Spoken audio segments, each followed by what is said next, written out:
Hey guys, welcome to another video. My name is Sanjit, and in this particular video we'll be covering one of the most important topics in aerodynamics, which is Bernoulli's theorem, right? So when it comes to Bernoulli's theorem, the first thing that I would like to remind you, and it is there in the previous videos, I want to talk about pressure. So total pressure is a value or a sum of static and dynamic pressure put together. So again, static pressure, let's imagine a column of air, or let's imagine a box, an imaginary box, and there's air in it. Now the air exerts a pressure against the wall without even doing anything about it. So even if we don't do anything, and if there's air in a box, it is exerting pressure against it, right? That is static pressure. Now dynamic pressure is the result of movement of air, right? So when air moves, there is dynamic pressure, and the sum of dynamic and static pressure is equal to the total pressure.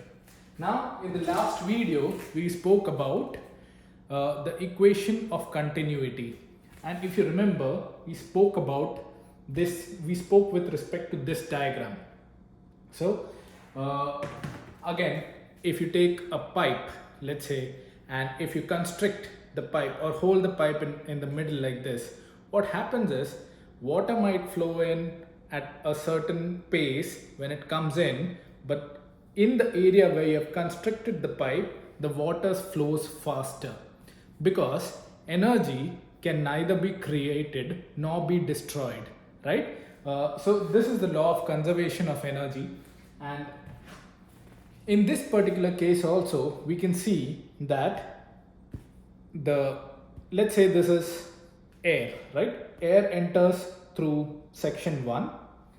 In section 2, what is happening is that the air entering section 1 and section 2 has to be the same, or the air leaving section 2 and leaving section 1 and section 3 as well, in all these cases should be the same, for which now there would be a certain velocity here and a certain velocity here, but for the same amount of air to leave through this constricted area, what has to the velocity of air has to increase, right? So that's what continuity or law of continuity was.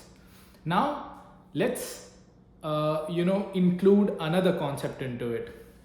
So in all these cases there is pressure involved, right? And as I've written here, total pressure is equal to static pressure plus dynamic pressure. I hope you can see it.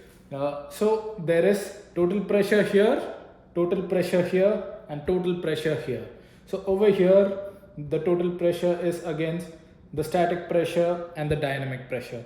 In this particular case, what is happening is that the static pressure is high and the dynamic pressure is comparatively low, because the speed of the air is considerably alright.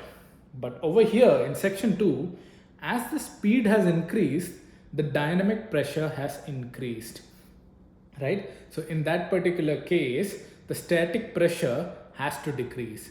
Why? Because the total value of the total pressure has to be constant in 1, 2 and 3. So let's take a value, right? So let's say that the static pressure over here is 2, right? 2, and the dynamic pressure is 1. So the total value over here is 3. Same, the static pressure here is 2 and the dynamic pressure here is 1.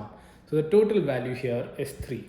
But over here what is happening is that the velocity of the air has increased, because there is less space for it to go, but the same amount of air over here and over here has to pass across, right?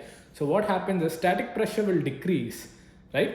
So static pressure will come down to 1 and dynamic pressure has to go down to 2, right? So I will again write it down so that it is much simpler. So over here, static pressure and dynamic pressure, I'll write it down really quick so that you can get it.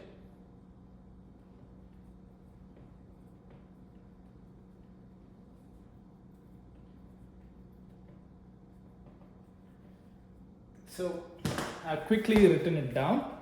So where static pressure is 2, dynamic pressure is 1. This is just an example, guys, just to make you understand the concept.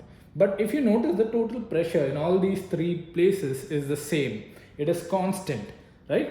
Just that over here, the dynamic pressure has increased and static pressure has decreased, which means that as the velocity of air increased, the static pressure or the push against the walls of the pipe of the air has decreased, right?